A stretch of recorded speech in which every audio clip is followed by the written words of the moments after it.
People say I was a silent prime minister. Latest Indian Politicians Episode 2 doctor Manmohan Singh.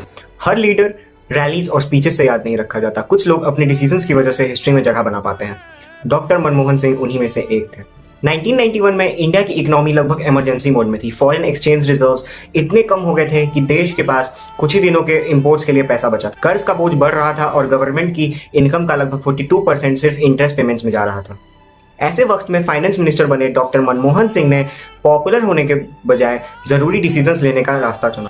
उन्होंने industries पर लगी restrictions हटाई, foreign investment के लिए रूल्स आसान किए और इंडियन इकोनॉमी को कंपटीशन के लिए तैयार करना शुरू किया।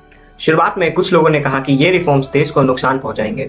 इनफैक्ट उन्हीं के पार्टी के लोगों ने कहा कि ये देश को बेच देगा। लेकिन कुछ सालों में तस्वीर बदलने लगी। इन्फ्लेशन लगभग 13.9% से गिरकर 6.3% के करीब आ गई। इकोनॉमिक ग्रोथ जो क्राइसिस के दौरान लगभग 1.1% तक सिमट के गई थी, वो 1997 तक 8.3% पहुंच गई।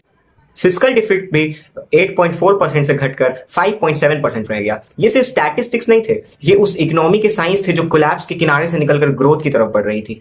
इसलिए डॉक्टर मनमोहन सिंह को इंडिया के सबसे इंपैक्टफुल फाइनेंस मिनिस्टर में गिना जाता है। Doctor Manmohan Singh not only prove through his actions that he was the best finance minister India deserve, but later he became prime minister and serve the country very well.